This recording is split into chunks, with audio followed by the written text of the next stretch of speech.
আমি মীর হাসান, আপনাদের সকলকে আমন্ত্রণ জানাচ্ছি যমুনা টেলিভিশনের নিয়মিত আয়োজন 24 ঘন্টা থেকে। আপনারা জানেন বাংলাদেশ সময় রাত 11টায় আমরা সাধারণত সমসাময়িক নানান প্রসঙ্গ নিয়ে কথা বলি, আজও এর ব্যতিক্রম নয়। তবে আজ আমরা আমাদের আলোচনার বিষয়বস্তু নির্ধারণ করেছি লুয়ের সফরে কি বার্তা দিল।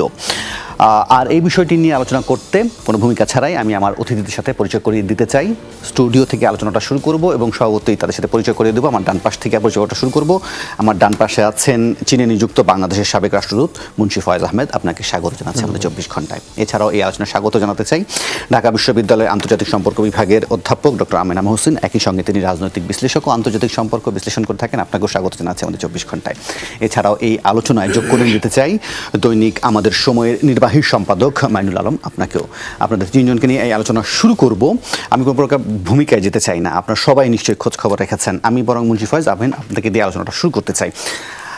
ডোনাল্ড লু, তিনি দক্ষিণ ও মধ্য এশিয়া বিষয়ক মার্কিন সহকারী পররাষ্ট্রমন্ত্রী, তিনি এসছেন, দুদিনের সফরে এসছেন, দুজন গুরুত্বপূর্ণ মন্ত্রীর সাথে বৈঠক করেছেন, নাগরিক সমাজের সাথে বৈঠক করেছেন। এছাড়াও অনেকগুলো কর্মসূচি ছিল, সেগুলো তিনি সমাপ্ত করেছেন। তার আজ রাতে চলে যাবার কথা রয়েছে। এখন পর্যন্ত গণমাধ্যমে বরাত দিয়ে বেশ কিছু কথাবার্তা বা বেশ কিছু স্টেটমেন্ট আমাদের সামনে এসছে, সেগুলি বরং এটা বিশ্লেষণ করতে চাইবো। আপনারা সবাই কূটনীতিক বিশ্লেষক, আন্তর্জাতিক সম্পর্ক বিশ্লেষণ করেন, সহজে কূটনীতির ভাষাগুলো আমি একটু সহজ করে দর্শকদের জন্য ও নিজের জন্য বোঝার চেষ্টা করবো। মুন্সি ফয়েজ আহমেদ, এখানে আমরা লক্ষ্য করছি ডোনাল্ড লুয়ের একটা বক্তব্য এরকম যে তিনি বলছেন যে নির্বাচন নিয়ে টেনশন ছিল, সামনে অস্বস্তিকর ইস্যুগুলো নিয়ে তিনি কাজ করতে চান আরও করে, এবং বাংলাদেশের সাথে সম্পর্ক জোরদার করার উপায় খুঁজছেন এবং নতুন করে বাংলাদেশের জনগণের আস্থা অর্জন করতে চাচ্ছেন। মোটা দাগে এই তিন ধরনের হেডিং আমরা লক্ষ্য করছি। ভেতর আর কথাবার্তা আছে। এখন ছোট ছোট করে শব্দগুলো ধরে আমি একটু বুঝতে চাইছি। অস্বস্তিকর ইস্যুগুলো নিয়ে কাজ করতে চাইছেন। আমাদের সামনে আসলে কোন কোন অস্বস্তিকর ইস্যুগুলো আছে? এক, তিনি বলছেন নতুন করে বাংলাদেশের জনগণের আস্থা অর্জন করতে চাইছেন। আস্থার কি কোনো প্রকার ঘাটতি হয়েছিল? আপনার বিশ্লেষণটা কি? আমি এইভাবে বলি যে ওনার যে বক্তব্য আমি শুনেছি তাতে উনি সব ইয়েটা ব্যবহার করেছেন রিবিল্ডিং ট্রাস্ট। ট্রাস্ট রিবিল্ড, ওই জনগণের সাথে আস্থার সেই কথা ওইভাবে বলেন নাই উনি। এটা হলো আমাদের ব্যাখ্যা বা বিশ্লেষণ। কিন্তু রিবিল্ডিং ট্রাস্টটা অনেক বেশ আর একটু বড় করে দেখা যায় এবং তাতে ওনার পক্ষ থেকেও একটা স্বীকারোক্তি আসলো যে ট্রাস্টের একটা ঘাটতি হয়েছিল। তো সেইটা আমার কাছে ইন্টারেস্টিং মনে হয়েছে, আপনি যেটা পয়েন্ট আউট করলেন। তো সেটা আমরা সবাই তাই মনে করছিলাম যে একটা অস্বস্তির সৃষ্টি হয়েছিল দুই দেশের সম্পর্কের মধ্যে, সেখান থেকে সরে আসবার চেষ্টা, সেটাই কিন্তু আমরা গত 2-3 দিন ধরে যেসব আলোচনা হচ্ছিল বেশিরভাগ ক্ষেত্রেই এইগুলোই সবাই বলার চেষ্টা করেছি আমরা, যে ইলেকশনের আগে, নির্বাচনের আগে যে অস্বস্তির সৃষ্টি হয়েছিল, যেসব নিয়ে অস্থিরতার সৃষ্টি হয়েছিল, সেইগুলো থেকে সরে এসে নিয়মিত আমরা যেসব জিনিসগুলো নিয়ে আমাদের দুই দেশের মধ্যে সহযোগিতা, আমাদের বিশাল সহযোগিতার এলাকা আছে, বিশেষ করে মার্কিন যুক্তরাষ্ট্র হচ্ছে আমাদের সবচেয়ে বড় এক্সপোর্ট ডেস্টিনেশন, আমাদের যে গার্মেন্টসের সবচেয়ে বড় বায়ার তারা, সুতরাং আমাদের জন্য বিশাল ব্যাপার। তারপরে সেখানে ওই সূত্র ধরেই তাদের সাথে আমাদের একটা বড় সমস্যা রয়ে গেছে। আপনি অস্বস্তির কথা বলছিলেন, সেটা হচ্ছে যে লেবার ল। রাইট, হ্যাঁ, আমরা শ্রমিকদের স্বার্থ রক্ষার্থে কী করছি সেটার ব্যাপারে তাদের কিছু মতামত আছে। সেখানে সেটা নিয়ে নানান রকমের আলোচনা চলতে পারে, যে সেখানে যখন করেন তাদের একটা আলটেরিয়ার মোটিভও আছে কিনা, এই কথা অনেকে বলেন। তাদের আমাদের দেশের থেকে জিনিসপত্র না নিয়ে তাদের দেশের প্রোডাকশন যাতে ভালো হয়, তাদের লেবারদের অবস্থা উন্নতি করার জন্য তারা এই ধরনের কেউ কেউ বলেন। কিন্তু আমি মনে করি যে না, এটা একটা গুরুত্বপূর্ণ বিষয় এবং সেখানে আমরা কিন্তু বাংলাদেশ চেষ্টা করে যাচ্ছি কিভাবে এখানে আমরা উন্নতি করতে পারি। আইএলওর সাথে আমাদের কিন্তু ঘনিষ্ঠ সম্পর্ক রয়েছে এবং সেই কথাটি উঠে এসছে। এখন নতুন তাদের মার্কিন যুক্তরাষ্ট্রেরও এখানে অবস্থানে কিছুটা পরিবর্তন হয়েছে, যেটা আমি মনে করি ইতিবাচক। সেটা হলো তারা যে বিভিন্ন রকমের আপত্তি ইত্যাদি দিচ্ছিলেন, সেটার থেকে সরে এসে তারা এখন বলছেন যে আইএলওর সাথে তোমাদের যে ইয়ে চলছে, সেখানে যদি আইএলও তোমাদের সাথে তোমাদের ব্যবস্থা নিয়ে যদি সন্তুষ্ট হয়, আমরাও সন্তুষ্ট।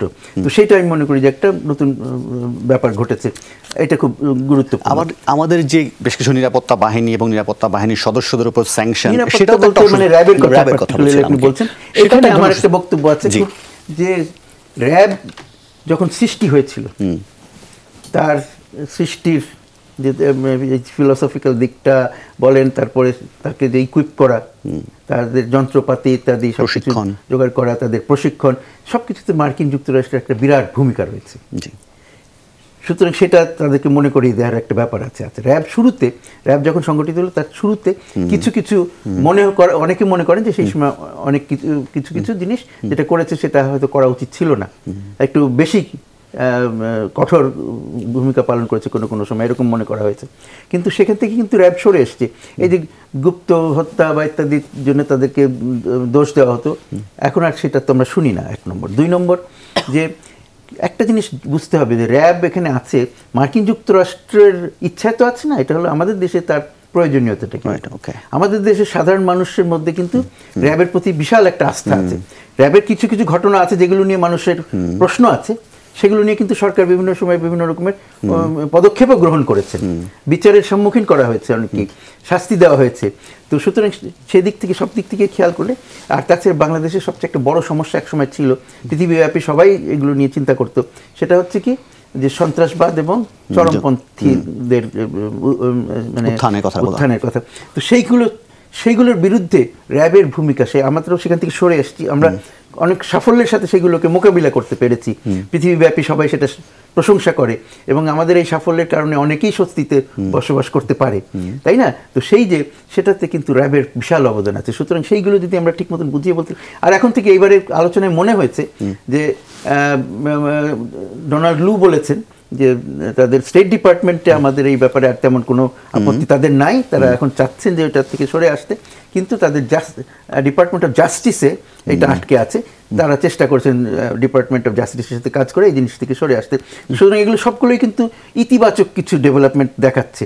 কতগুলো নতুন জিনিস আছে, তার মধ্যে একটা হচ্ছে ইন্দো প্যাসিফিক স্ট্র্যাটেজির বিষয়টি, সেটা নিয়ে তারা খুব আগ্রহী, যে তারা আমাদেরকে তাদের মতো তাদের চিন্তা ভাবনা আমাদেরকে বোঝাতে চেষ্টা করছে।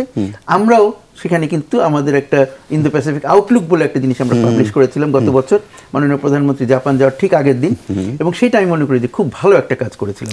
প্রারম্ভিক আলোচনায় আমি একটু ডক্টর আমেনা মোহসেন আপনার বিশ্লেষণটা জানতে চাইবো, পাশাপাশি এটাও একটু যোগ করে দিতে চাইবো যে ধরেন শুধুমাত্র মার্কিনই তো এসেছেন, ইন্দো প্যাসিফিক বলুন বা অন্যান্য যাই বিষয় আসুক না কেন, তারা তো তাদের স্বার্থ নিয়ে এসছে, বা তারা তো তাদের স্বার্থ চিন্তা করবে। আমরা বাংলাদেশ, আমরা আমাদের কতটুকু স্বার্থের জায়গাটা চিন্তা করলাম, আমরা জিএসপি সুবিধা পেতাম, সেই বিষয়টা নিয়ে আমরা কতটুকু তাদের সামনাসামনি কথাবার্তা বা দেন দরবার করতে পারছি। 2026 সালের মধ্যে আমরা একটা মধ্যম আয়ের দেশে উপনীত হব, সেই সময় আমাদের অনেকগুলো সুযোগ সুবিধা থাকবে না, সেই সময় যে ট্রানজিশনাল পিরিয়ডগুলো আছে সেই সময় আমরা কীভাবে সহায়তা পাবো, আমরা আমাদের স্বার্থে আসলে কতটুকু তাদের সাথে দেন দরবার করতে পারছি, বা তার সফর থেকে বার্তাটা কি থাকছে, আপনার বিশ্লেষণটা কি? ধন্যবাদ আপনাকে। দেখুন, ওনার মানে আমরা যা মিডিয়াতে যে বক্তব্যগুলো পেয়েছি এবং উনি যা বলেছেন, ওনার স্টেটমেন্টগুলো এবং খবরে আমরা যা দেখেছি, সেখান থেকে যে বার্তাগুলো আসছে, সেখানে তো আমরা আমাদের কনসার্নগুলো ওনাদের কাছে বলেছি। এবং আমরা দেখেন, ডোনাল্ড লুয়ের কিন্তু একটা বক্তব্য খুবই ইতিবাচক। উনি বলেছেন forward looking, we want to move forward. হ্যাঁ, ওনারা এগিয়ে যেতে চান এবং ওনারা পিছের দিকে ফিরে তাকাতে চান না। উনি স্পষ্টভাবে বলেছেন যে জিএসপিটা এখন নেই, কিন্তু যদি হয় তাহলে ওরা এটা বাংলাদেশের জন্য অবশ্যই বিবেচনার মধ্যে আনবে। কিন্তু লেবার রাইটস এর কথাটা বলেছেন, যে লেবার রাইটস এর ব্যাপারটা ওদের কাছে একটা মানে ধরেন প্রায়োরিটির ইস্যু, সেই জায়গাটা ওনারা এটাকে দেখতে চান। আইএলও ব্যাপারটা যেটা অ্যাম্বাসেডর মুন্সি ফেজও বলছিলেন, এটা লেবার রাইটস তো অবশ্য আমাদেরও একটা চিন্তার বিষয়, তাই না? আমরাও চাইবো যে আমাদের যে শ্রমিক তারা যেন তাদের ন্যায্য মূল্য পায়। এটা তো ধরেন আমার মনে হয় যে ধরেন আমরা যেহেতু আইএলওর কনভেনশনের সিগনেচারি, এবং এখানে নারী ক্ষমতায়নের ব্যাপারগুলোও কিন্তু আসছে, এবং আমরা গার্মেন্ট সেক্টরকে যদি সামনে রাখি, সেখানে তো ধরেন মেজরিটি এখানে উইমেন আসছে, সেটা একটা ব্যাপার। এবং বাংলাদেশে কতগুলো চ্যালেঞ্জ আছে, লাইক 4th ইন্ডাস্ট্রিয়াল রেভলিউশন যেটা স্টার্ট হচ্ছে, সেই 4 IRA আমাদের নারী শ্রমিক মানে আমাদের শ্রমিকদের কি হবে, এবং বিশেষ করে নারী শ্রমিকদের কি হবে, মানে এই জিনিসগুলো আমাদের আলাপ আলোচনার মধ্যে বা আপনাদের মিডিয়ারও কিন্তু এখন এগুলো ডিসকাশনের মধ্যে নিয়ে আসা দরকার। যে তাহলে এই 4 IR যখন আমরা বলছি, তখন তো এরকম লেবার ইন্টেন্সিভ হয়তো ইন্ডাস্ট্রিজগুলো থাকবে না। সো এই যে আমরা বলছি, তখন এই এই সেক্টরটা কোথায় যাবে এবং সেখানে আমরা কি ধরনের সহায়তা পাবো সেগুলো আমাদেরকে দেখা দরকার। সেটা শুধু বাইরে থেকে যে কি পাবো সেটা না, এটা আমরাও বা কি করছি এবং ধরেন এটার জন্য প্রচন্ড ভাবে রিসার্চ এন্ড ডেভেলপমেন্ট দরকার, তাই না? সো এখানে মার্কিন যুক্তরাষ্ট্র আমাদেরকে কিভাবে সহযোগিতা করতে পারে, কিন্তু আপা এই কিভাবে সহযোগিতা করতে পারে আপনি বলছেন, কিন্তু এই সহযোগিতার পথে কোনো কিছু অন্তরায় হতে পারে কিনা আপনি যদি একটু খেয়াল করবেন যে এই যে মে দিবস গেল সে সময় দেখবেন যে বাংলাদেশের মানবাধিকার বলেন বা শ্রমিকের অধিকার নিয়ে আন্তর্জাতিক যেসব সংগঠনগুলো আছে যারা খুব ক্লোজলি মনিটর করে তারা কিন্তু কেউই বাংলাদেশে এই পরিস্থিতিগুলো নিয়ে খুব একটা ভালো রিপোর্ট দেয়নি। সেক্ষেত্রে কি আমাদের সম্পর্ক উন্নয়নে বাধা হয়ে যেতে পারে? না, আমি তো সে কারণেই বলছি যে এই যে উনি বলেছেন hard, there are certain hard issues, শব্দটা হার্ড ইস্যুস উনি ইউজ করেছেন। সো হার্ড ইস্যুস গুলো তো অবশ্যই দেখেন, এটা মার্কিন যুক্তরাষ্ট্রের জন্য কেন হার্ড ইস্যু থাকবে, আমাদের নিজেদের জন্যও তো হার্ড ইস্যু। এবং কিন্তু সেখানে আমার একটা কথা বলার আছে যে পশ্চিমা বিশ্ব বলেন বা যারা আমাদের থেকে কেনে তাদেরও বুঝতে হবে যে আমি যখন বিক্রি করছি ওরা আমার থেকে নিচ্ছে বিকজ অফ আমার কাছে চিপ লেবার। তো ওরা কি সেখানে মানে এটা অনেক সময় আমি বিদেশি কূটনীতিদের সাথে তুলেছি কথাটা এবং ওরা কিন্তু আমাকে বলেছে যে না তোমরা যদি 20 সেন্ট বাড়াও মানে $1 আমরা দিতে রাজি আছি বেশি। সো ঠিক আছে, তাহলে আমরা যদি এখানে জিনিসটা মানে যেহেতু একটা কম্পিটিটিভ মার্কেটে আছি আমি, সো আমি এটা তো আমাকেও বুঝাতে হবে যে ঠিক আছে আমি যদি তোমার এই কমপ্লায়েন্সগুলো করতে গেলে আমার এতটুকু মূল্য বাড়বে, সেখানে তুমি সেটা আমাকে দিতে রাজি কিনা। এবং আমাদের মতো একটা দেশের যেটা ধরেন অনেকগুলো চ্যালেঞ্জ মোকাবেলা করেই কিন্তু আমাদেরকে এগুলো করতে হচ্ছে, তাই না? সো আমাদের কনস্ট্রেন্টস গুলো আমার মনে হয় এগুলোকে রাজনৈতিকভাবে না দেখে একটা মানবাধিকারের দৃষ্টি থেকে দেখতে হবে, লেবার রাইটস যেটা বলা হয় সেভাবেই দেখতে হবে। অ্যান্ড অবশ্যই আমার মনে হয় যে এখানে ধরেন অনেক আমরা এগিয়ে গেছি কমপ্লায়েন্সের ব্যাপারে, আমি অস্বীকার করছি না, অনেক এগিয়ে গেছি, কিন্তু আমার মনে হয় আরো অনেক কিছু আমাদের করার আছে, অনেক বাকি আছে, সেই জায়গাগুলোতে আমাদেরকে ইন্টারভেনশন আমাদের দরকার আছে। শুধু আলোচনা মাইনুল আলম, আপনার বিশ্লেষণটা শুনতে চাইবো, পাশাপাশি এটাও একটু আপনাকে মনোযোগ দেওয়ার জন্য মানে অনুরোধ করবো যে সেটা হচ্ছে যে আমরা দেখছিলাম যে তিনি শুধু যে এসে দুই গুরুত্বপূর্ণ মন্ত্রীর সাথেই বৈঠক করেছেন তা কিন্তু নয়, নাগরিক সমাজের সাথেও তার একটা বৈঠক হয়েছে, সেখানকার আবার বক্তব্যটা আবার আরেক রকম ভাবে সামনে এসছে গণমাধ্যমে যদি লক্ষ্য করেন। পররাষ্ট্রমন্ত্রী, পররাষ্ট্র সচিব পররাষ্ট্র মন্ত্রণালয়ে বৈঠক করেছেন, পরিবেশ মন্ত্রী সাবের হোসেন চৌধুরীর সাথে বৈঠক করেছেন এবং প্রধানমন্ত্রী শিল্প ও বেসরকারি বিনিয়োগ উপদেষ্টা সালমান রহমানের সাথে নৈশভোজের মাধ্যমে আলোচনা করেছেন এবং ওখানে একাধিক মন্ত্রীও ছিল, তথ্যমন্ত্রী সহ কয়েকজন মন্ত্রী ছিলেন। সুতরাং সরকারের সাথে এই এঙ্গেজমেন্টগুলো বলা যায়।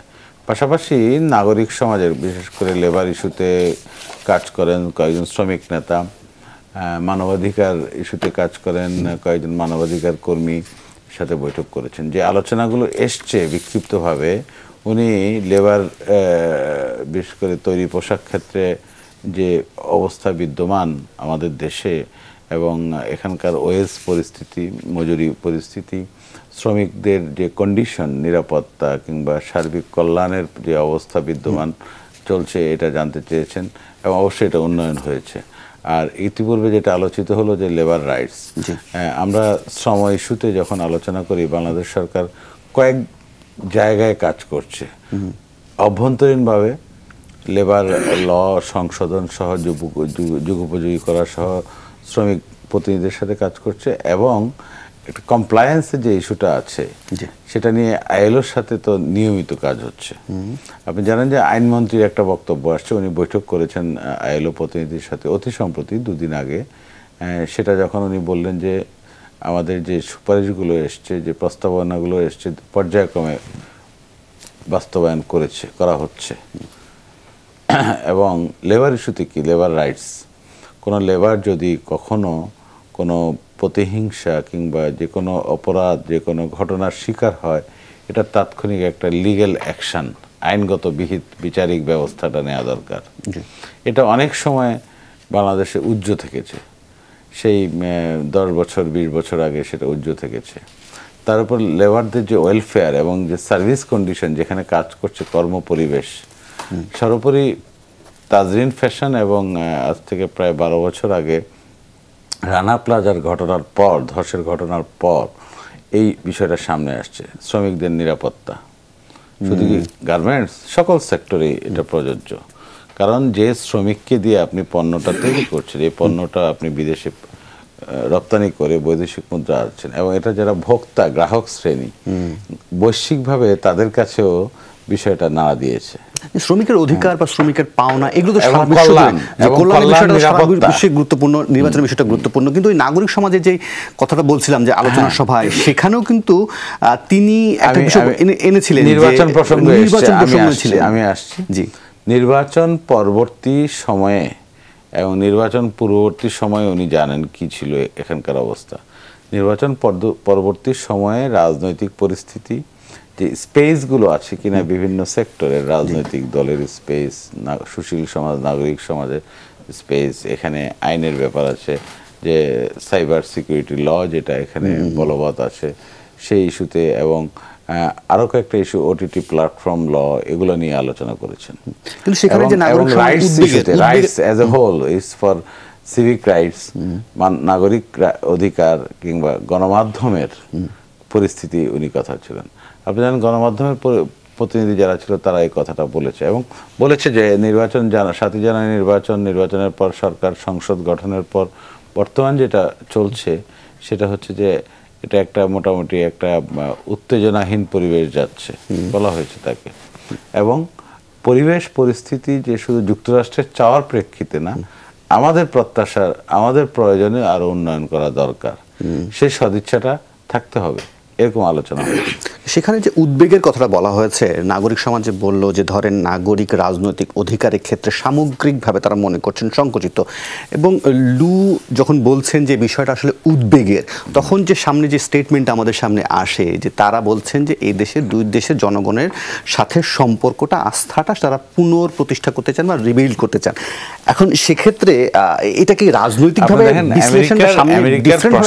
মার্কিন প্রশাসন, বিশেষ করে ডেমোক্রেটরা যখন থাকে, বিশেষ করে জো বাইডেনের এই মেয়াদে, বাইডেনের যদি পার্সোনাল প্রোফাইল দেখি, উনি একজন ক্যারিয়ারিস্ট ল মেকার, বহু বছর ধরে সিনেটে আছেন, উনি তার দেলোয়ার অঙ্গরাজ্যের গভর্নর ছিলেন।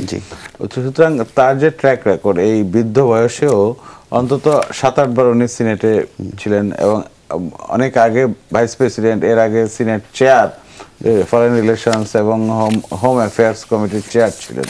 সুতরাং তাদের যে পলিসি, ডেমোক্রেটদের যে পলিসি হচ্ছে যে রাইটসটাকে এবং রুল অফ ল, সিভিক রাইটসটা আছে কিনা, ডেমোক্রেটিক সিস্টেম কতটুকু আছে কিনা, তো সেটা এখন যুগের পরিবর্তনের সাথে সাথে 24 সালে এটার অনেক ধারা, উপধারা কিংবা দৃষ্টিভঙ্গি পরিবর্তন হয়েছে। আমাদের এখানে যেটা হয়েছে, আমাদের এই কথাগুলো আপনি বলছেন নির্বাচনের আগের আমল থেকে আমরা যদি একটু পেছনে যাই, উনি 23 সালে দুবার এসেছেন, 22 সালে এসেছেন, সম্ভবত এটা তার 5ম সফর বাংলাদেশে, এবং নির্বাচনের পর মানে 5 মাসের মাথায় আবার এসেছেন। হ্যাঁ, এবছর প্রথম।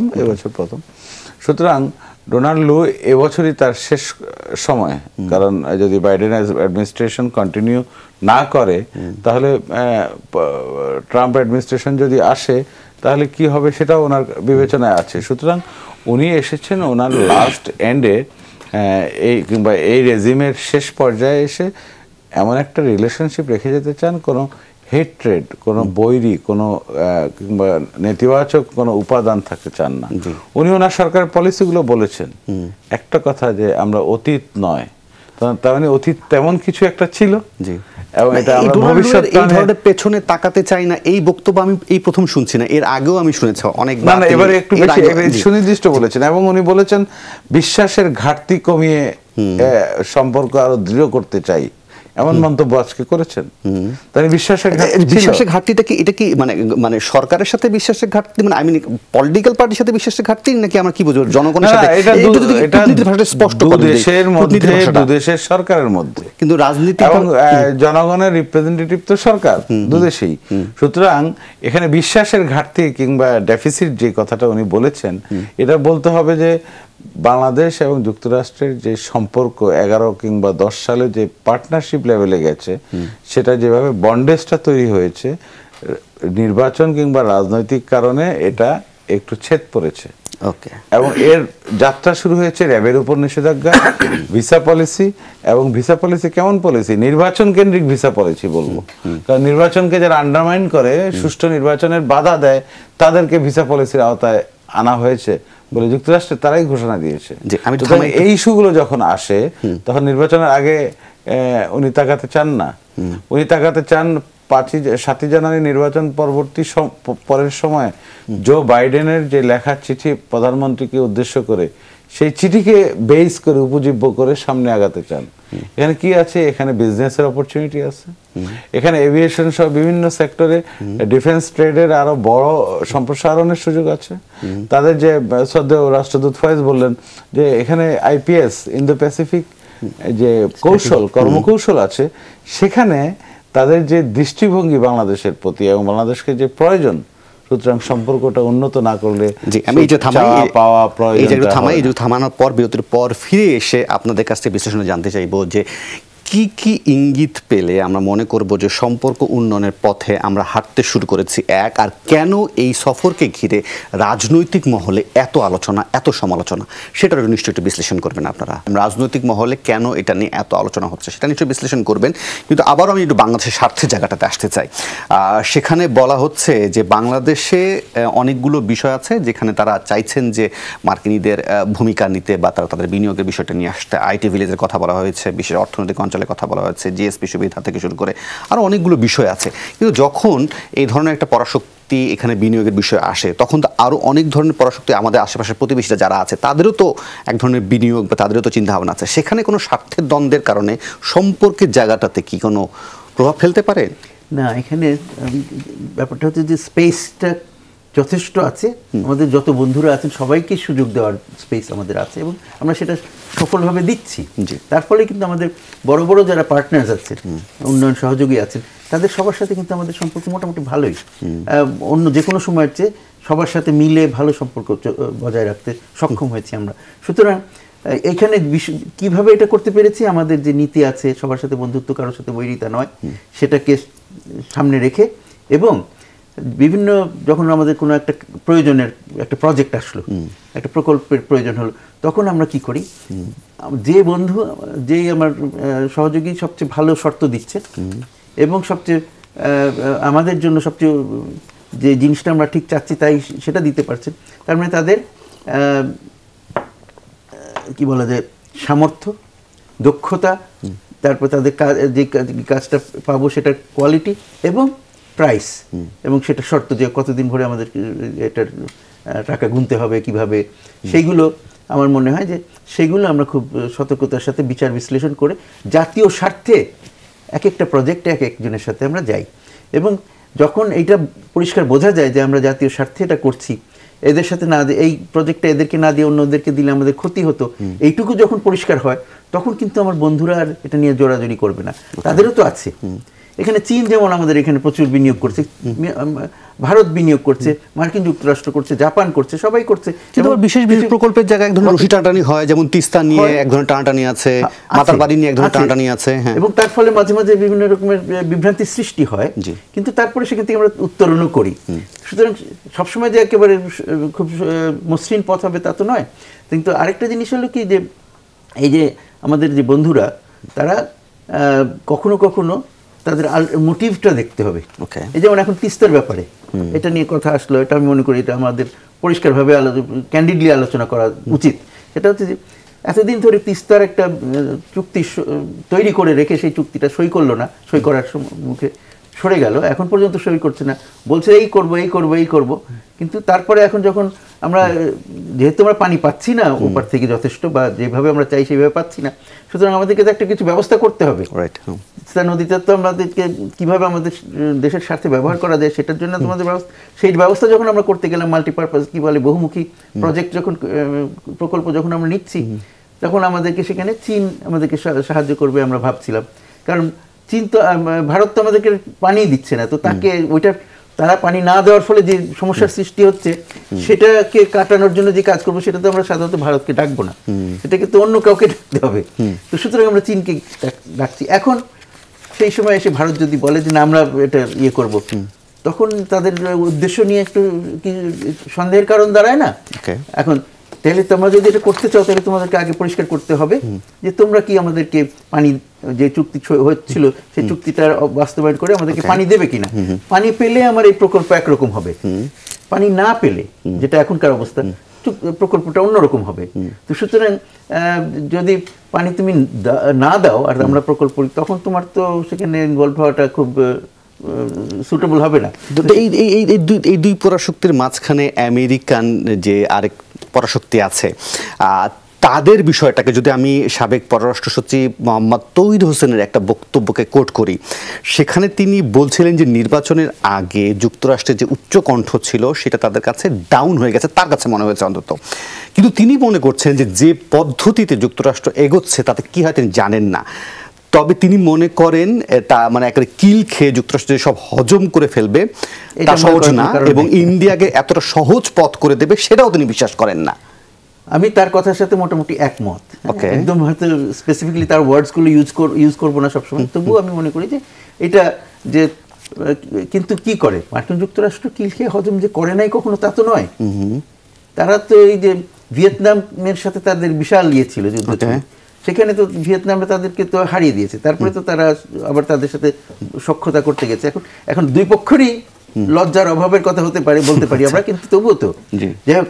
কিন্তু আসলে কূটনীতিতে কোনো শেষ কথা নাই, বা কেউ পার্মানেন্ট বন্ধু না, কেউ পার্মানেন্ট শত্রু না। একটি কথা এখানে একটু বলতে চাই যে এই যে গণতন্ত্র বা ইত্যাদির কথা যেটা বলা হয়, মার্কিন যুক্তরাষ্ট্র বারবার বলে, সবাইকে তো বলে না।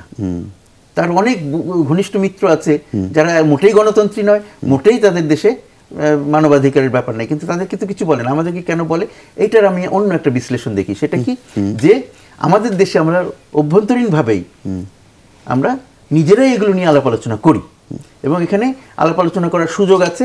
এটা নিয়ে আমাদের ঝগড়াঝাটি হয়, বিভেদ হয়, এবং যথেষ্ট আলাপ আলোচনা করি বলেই আমাদের খবরের কাগজ ইত্যাদিতে থাকে। তারা ওইটা ব্যবহার করে আমাদেরকে শাস্তি দেওয়ার চেষ্টা করে। কিন্তু এটা আমি পজিটিভলি দেখি যে আসলে আমাদের দেশে গণতন্ত্রের কিছু হলেও চর্চা হয়, সেই জন্যই তারা এটা নিয়ে আমাদেরকে ধরে। আমেনা মহসিন, আপনার বিশ্লেষণটা শুনতে চাইবো। পাশাপাশি আমাদের রাজনৈতিক মহলে এই সফর নিয়ে এত আলোচনা, কারণটা কি, কি মনে হয়? রাজনৈতিক মহলে বোধহয় আপনার প্রশ্নটা বোধহয় হচ্ছে রাজনৈতিক দলগুলোর মধ্যে কেন এত আলোচনা হচ্ছে, রাইট? বিশেষ করে দুটো রাজনৈতিক দলই তো এটা নিয়ে কথা বলছেন, আপনি যদি লক্ষ্য করেন। কারণ এটা তো খুবই অবভিয়াস। কারণ ধরেন নির্বাচনের পূর্ববর্তী সময় যদি আমরা একটু ফেরত যাই, তখন আমরা দেখেছিলাম ওই ভিসা স্যাংশন যেটা মাইনুল উনি বলছিলেন যে এটা তো নির্বাচনকে কেন্দ্র করেই হচ্ছিল, এবং আমরা এক ধরনের মানে এই ধরনের একটা মহল থেকে এটাও ধরে নেওয়া হচ্ছিল দ্যাট আমেরিকা এটা না হলে মানে আমেরিকায় বাংলাদেশে গণতন্ত্র স্ট্যাবলিশ করে দেবে এবং ওরা ভিসা স্যাংশনস দিয়ে দেবে, এরকম ধরনের ইয়ে ছিল। এটা নিয়ে আমরা মানে এটা কিন্তু খুব আইরনিক যে আমাদের রাজনৈতিক দলগুলোর মধ্যে এই ধরনের কথাবার্তা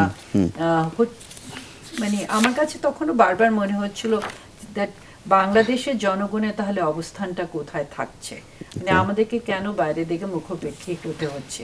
রাজনৈতিক দলগুলোকে তো নিজের দেশের কাছে, লোকের কাছে, জনগণের কাছেই আসতে হবে, তাই না? সেই জায়গাটা সো অনেক ধরনের আশা ছিল, এবং আমার মনে হয় মার্কিন যুক্তরাষ্ট্র ভীষণভাবে বাড়াবাড়ি করেছিল সেই সময়। মানে ইট ওয়াজ ট্যান্টামাউন্ট টু ইন্টারফিয়ারেন্স এক ধরনের আমার কাছে তখন মনে হচ্ছিল। কারণ আমার বারবার মনে হচ্ছিল না, আমাদের একটা ফেয়ার ইলেকশনসের প্রয়োজন আছে, পার্টিসিপেটরি ইনক্লুসিভ ইলেকশনসের প্রয়োজন আছে, ওটা নিয়ে আমার কোনো দ্বিমত ছিল না। কিন্তু আমার পজিশন যেটা ছিল সেটা হলো যে সেটা রাজনৈতিক দলগুলোকে প্রতিদ্বন্দ্বিতা করতে হবে, এবং জনগণের, এটা বাংলাদেশের জনগণই তাদেরকে এই ম্যান্ডেটটা দিবে, কে থাকবে ক্ষমতায়, কে থাকবে না, সেটা আমার পজিশন ছিল। বাট কোনো এক্সটার্নাল ফ্যাক্টরস যেন এখানে এভাবে না আসতে পারে, সেটা আমার কাছে বড় একটা জায়গা ছিল। কিন্তু আমরা নির্বাচনের পর কি দেখলাম, নির্বাচন হয়ে গেল, এবং নির্বাচনের পরবর্তী সময়ে আমরা দেখলাম যে it is business as usual, তাই না? সো আমার মনে হয় সেই জায়গাটাতেই আবার এখন যে ধরনের মন্তব্য আসছে ধরেন রাজনৈতিক দলগুলো থেকে, কিছু কিছু মন্তব্য আছে যেগুলো কিন্তু খুব মানে আমি বলবো এটা ডেকোরামের বাইরে যায়, এ ধরনের মন্তব্যগুলো রাজনীতিবিদরা যেগুলো দিচ্ছে। আপনি পলিটিক্স করেন সেটা একটা কথা, আপনি পলিটিক্যাল রেটরিক ব্যবহার করতে পারেন, সেটা আপনি domestic consumption excuse me domestic কনজাম্পশনের জন্য করতে পারেন। কিন্তু যখন একজন বিদেশি অতিথি আপনার দেশে আছেন এবং একটা উনি মানে যে পর্যায়েরই হোক না কেন, এবং এখানে একটা সম্পর্ক, দু দেশের একটা সম্পর্ক আছে, আর আমরা তো এটা ডিনাই করতে পারি না। মার্কিন যুক্তরাষ্ট্র তো আমাদের জন্য, আমাদের ফরেন পলিসিতে একজন important actor, not only an important actor but also an important factor. সেই জায়গাটাতে আমরা যে ধরনের বক্তব্য দিই সেগুলো কিন্তু খুব আনএক্সপেক্টেড আর কি। আপনি বলতে পারেন যে হ্যাঁ মানবাধিকার বলেন, গণতন্ত্র বলেন, সেখানে তো মার্কিন যুক্তরাষ্ট্র নিজেরও, এখন আমরা যে ধরেন প্যালেস্টাইন, গাজা সেগুলো নিয়েছিল, আমাদেরও পজিশনস আছে যে মার্কিন যুক্তরাষ্ট্রের ক্রেডিবিলিটিগুলো কোথায় যে দাঁড়াচ্ছে, তাই না? খুব সিলেক্টিভলি আসছে, একটা জেনোসাইড হচ্ছে সেই দেশ, সেখানে এসে যদি বলে মানবাধিকারের কথা সেখানে, এবং আপনি যে দেশ জেনোসাইড কমিট করছে তাকে আপনি সমর্থন দিচ্ছে, তখন তো তারও তো ক্রেডিবিলিটির প্রশ্নটা আসে না। সেটাকে আপনি মানে এটা একটা উপস্থাপনার ব্যাপার আছে, আপনি কিভাবে উপস্থাপনা করছেন, আপনি সেটা নিয়ে ডিবেট করতে পারেন, তর্ক করতে পারেন, বাট ইউ কান্ট জাস্ট মানে অন্যভাবে যেটা করা, মানে আমরা যেটা দেখি বিভিন্ন বক্তব্য আসছে, মনে হয় সেগুলো না আসাটাই বেটার। কিন্তু আপনি লক্ষ্য করবেন যে এই নির্বাচন সংক্রান্ত বিষয় বা নির্বাচন নিয়ে মার্কিন স্টেট ডিপার্টমেন্টের যে বক্তব্য বিবৃতি, সেটার তো কোনো পরিবর্তন আসেনি। সেই যে নির্বাচন নিয়ে তারা বলছিল যে এটা সুষ্ঠু বা অংশগ্রহণমূলক বা গ্রহণযোগ্যতার থেকে যে প্রশ্নগুলো তুলেছিল, সেই জায়গা থেকে তো তাদের কোনো মানে বক্তব্যের পরিবর্তন নেই। কিন্তু যে সম্পর্ক জোরদারের কথা যেটা বলছেন, শুনেন আমি আপনাকে একটা কথা বলি, মার্কিন যুক্তরাষ্ট্র হলো ইজ আ সুপার পাওয়ার। মার্কিন যুক্তরাষ্ট্র পুরো পৃথিবীতে তার আধিপত্য চায়, হ্যাঁ, তার এই যে এখানে এই অঞ্চলে তার, সে এই অঞ্চল থেকে তো সাউথ এশিয়া থেকে সে চলে যাবে না। আমাদের যে ভূ রাজনৈতিক অবস্থা, মার্কিন যুক্তরাষ্ট্রের বাংলাদেশকে প্রয়োজন আছে বিভিন্ন কারণে। এখানে China is a critical factor মার্কিন যুক্তরাষ্ট্রের জন্য, এবং সেই জায়গাটাতে মার্কিন যুক্তরাষ্ট্র তাদের মানে যদি ওদের ফরেন পলিসির আইডিয়াল হতে পারে, কিংবা তাদের ডেমোক্রেটসদের কিছু প্রিন্সিপালস থাকতে পারে, কিন্তু আইডিয়ালগুলো থাকা ভালো, কিন্তু ফরেন পলিসি সবসময় একটা প্র্যাগমেটিজমের ভিত্তিতে চলে।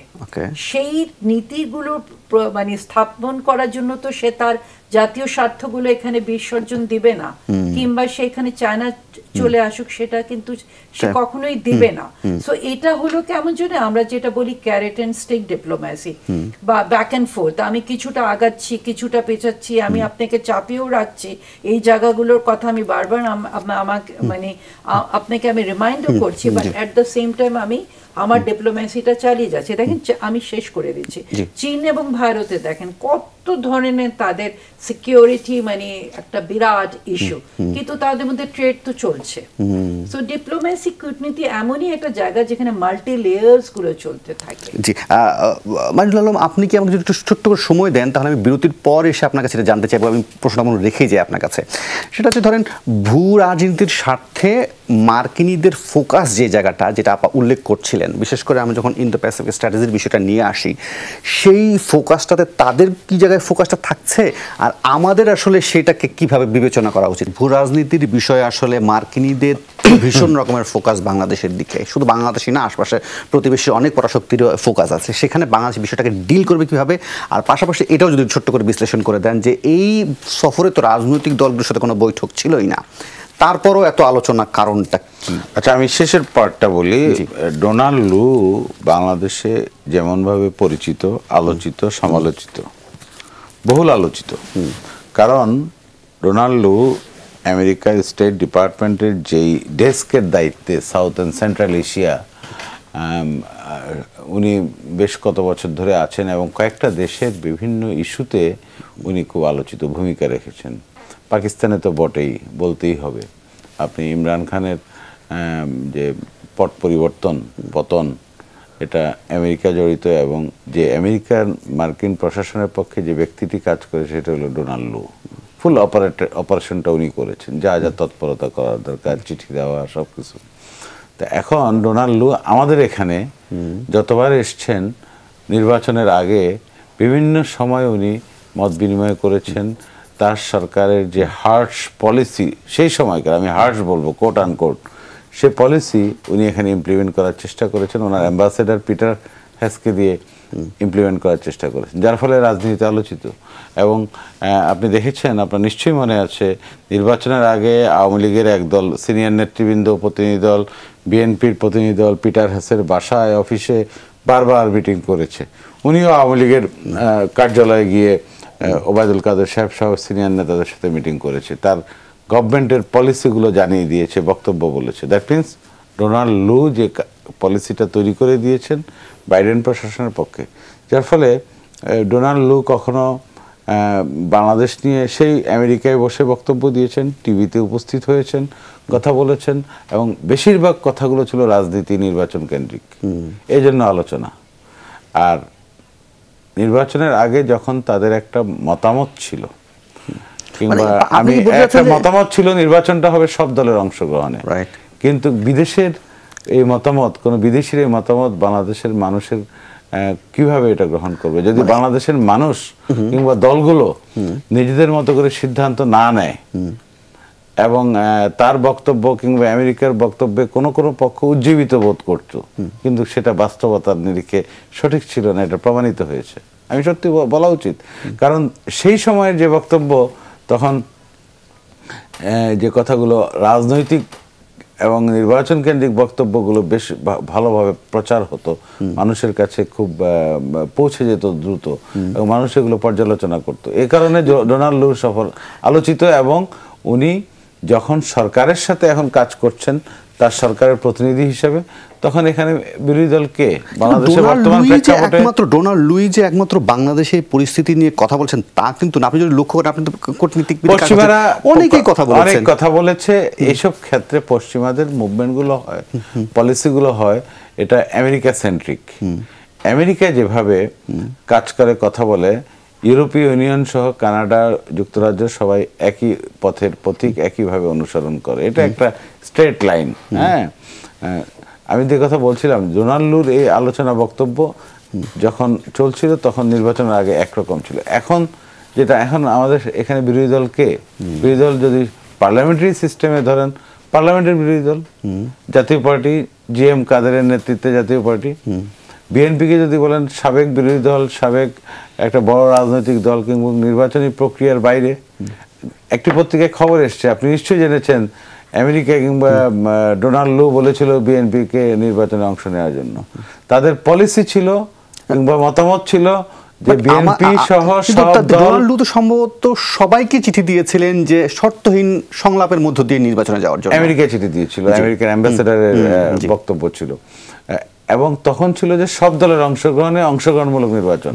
কিন্তু একটি দল যখন নিজের থেকে অংশগ্রহণ না করে, তখন ভোটের মান, তখন কি আসলো, ভোটের নির্বাচনের মানটা কেমন হয়?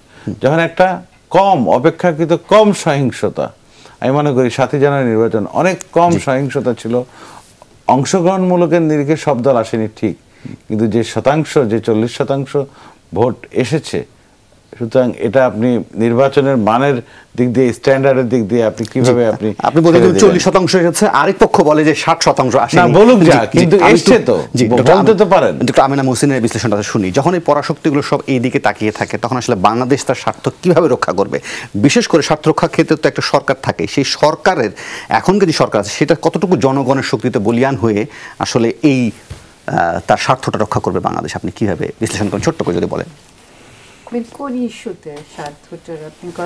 আমরা যে সামগ্রিক আলোচনা, কনক্লুশনে জায়গায় আসছি, যে ধরেন একটু আগে আপনি বলছিলেন যে বাংলাদেশের দিকে যেভাবে চীন, ভারত সবাই তাকিয়ে আছে, সেই দিকে আবার যুক্তরাষ্ট্র আছে। দেখুন, এখানে আমাদেরকে কতগুলো জিনিস দেখতে হবে না। ফরেন পলিসিতে আমরা যেহেতু পররাষ্ট্র নীতি নিয়ে ডিল করছি, তাই না?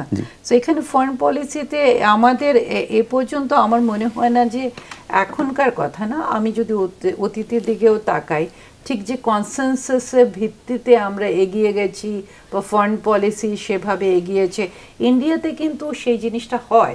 তারা কিন্তু ইস্যুসগুলোতে একটা তাদের কনসেনসাস থাকে, সে এবং পার্লামেন্টে আসে, ডিবেট হয়। সেটা কিন্তু বাংলাদেশের আমাদের ইটস ভেরি আনফর্চুনেট আমরা সে ধরনের ইনস্টিটিউশনালিজম গ্রো করতে পারিনি, এবং আমরা সব সময় দেখেছি যে বিপরীত দিকে গেছে এবং কোনো কনস্ট্রাকটিভ ডায়ালগ, কনস্ট্রাকটিভ এঙ্গেজমেন্টগুলো হয়নি। এখন সেরকম একটা প্রেক্ষিতে আমাদের ফরেন পলিসিগুলো ইউজুয়ালি রেজিম সেন্ট্রিকই গেছে, মানে যে রেজিম ক্ষমতায় আছে সেই ফরেন পলিসি পারসিউ করেছে সেরকম। সো আমার মনে হয় এই জায়গাটাতে ঠিক এই মানে ধরেন জিও স্ট্র্যাটেজিক যে জায়গাটা আপনি ধরেন, কিংবা কতগুলো ইস্যুসে তো ধরেন সবারই কনসেনসাস থাকবে, আমরা সবাই বলছি লেবার রাইটসের কথা, আমরা মানবাধিকারের কথা বলছি, এগুলো সবগুলোতে আমার মনে হয় এখানে মানুষের মানে সাধারণ মানুষের কথা বলছি। আপনি যদি ভূ রাজনীতির কথা বলেন, এখানে চায়না ওই জায়গাটাতে ধরেন, সেখানে আমার মনে হয় যে এটা বিএনপি হোক কিংবা বিএনপিকে যদিও উনি বললেন যে হ্যাঁ ওনারা তো অপোজিট প্রাক্তন নিয়ে, বাট বিএনপি যে বাংলাদেশের পলিটিক্সে, আমি শেষ করছি, ফ্র্যাকচার, সেটা কিন্তু আমরা দেখেন বারবারই যখন আওয়ামী লীগ কথা বলে জাতীয় পার্টিকে ধরে কথা বলে না, বিএনপিকে ধরেই কথা বলে, তার মানে তাদের মাথায় বিএনপিই কিন্তু অপোজিশন পার্টি হিসেবে আছে। সেই জায়গাটা আমার মনে হয় যে রেজিমে থাকুক না কেন, এখানে তারা তাদের ওই জিও স্ট্র্যাটেজিক ইয়েতে একটা ব্যালেন্সিং এর জায়গাতেই আমরা এগিয়ে যাব। মুন্সি ফয়েজ, আপনি যদি ছোট্ট করে শেষ করেন, যে ধরেন আমাদেরকে তো বলছি সম্পর্ক উন্নয়নের পথ খুঁজতে চাইছে তারা, এখন সম্পর্ক উন্নয়নের পথ খুঁজতে গেলে সম্পর্ক উন্নয়নের কিছু তো দৃষ্টান্ত স্থাপন করতে হবে। আপনি কি আশা করেন যে কি দৃষ্টান্ত দেখে আমরা সম্পর্ক উন্নয়ন? সহজ ব্যাপার এক হিসেবে, সেটা কি যে যেখানে যেখানে আমাদের সমস্যা আছে সেখানে সেই সমস্যাগুলো থেকে এগিয়ে যাওয়া যায় কিভাবে, সেই চেষ্টা করে। এক নম্বর হলো যে পরিষ্কার করে বলা হয়েছে যে আমাদের যে কি বলা যায় রিবিল্ড ট্রাস্ট, তার মানে স্বীকার করে নেওয়া হলো যে ট্রাস্টের একটা ঘাটতি হয়েছিল, এবং এটাই তো একটা যে নিজেরাই স্বীকার করে নিলাম যে ট্রাস্টের ঘাটতি হয়েছিল, এখন আমরা সেখান থেকে আবার নতুন করে ট্রাস্ট বিল্ড করবো। তো সুতরাং that is a very positive statement. তারপরে যে স্টেটমেন্টগুলো হচ্ছে আমাদের লেবার ইয়ের ব্যাপারে, যে না আইএলওর সাথে তোমরা যে করছো সেটা যদি সলভ করতে পারো তাহলে আমাদের সমস্যা থাকবে না, that is also a very positive stand. তারপরে তারা কিন্তু আমাদের উপরে চাপ দিচ্ছে না ইন্দো প্যাসিফিক স্ট্র্যাটেজি পুরোপুরি করবার জন্য, একটা আদান প্রদান চলছে, আলাপ আলোচনা, যে তাদের পজিশনটা যাতে আমরা বুঝতে পারি, আমাদের পজিশনটা তারা বুঝতে পারে, সেই জন্য আলাপ আলোচনা হচ্ছে। এছাড়া তারা আমাদের মিয়ানমারের প্রসঙ্গে আসছে, কি বলে রোহিঙ্গা বিষয়ে নিয়ে, সেখানে আমরা যুক্তরাষ্ট্র যদি এখানে আরো গুরুত্ব দিয়ে আসে আমরা তো সেটাতে খুশি হই, কারণ তারাই একমাত্র দেশ যারা ওপেনলি বলেছে যে এখানে একটা গণহত্যা হয়েছে। তো সুতরাং আমরা তাদেরকে আরো বেশি অ্যাক্টিভ দেখতে চাই, কিন্তু পজিটিভলি অ্যাক্টিভ দেখতে চাই। কিন্তু এই সফরে এবার বেশ আমরা নির্বাচন প্রসঙ্গটা বা রাজনীতির প্রসঙ্গটা খুব বেশি এটা ডোনাল্ডের বক্তব্য পাইনি। যাই হোক, আমি জানি না এরপরে কোনো সময় ভেরি পজিটিভ সাইন। জি, আজকের মতো আমি অনুষ্ঠানটা শেষ করতে চাই, যদিও অনেক কিছু আলোচনার ছিল, সমস্যার জন্য পারা গেল না। তারপর আপনাদের অসংখ্য ধন্যবাদ, আপনাদের মূল্যবান সময় এবং মন্তব্য দিয়েছেন। আর এই ছিল আজকে 24 ঘন্টায়। কাল আবারও দেখা হবে। আপনাদের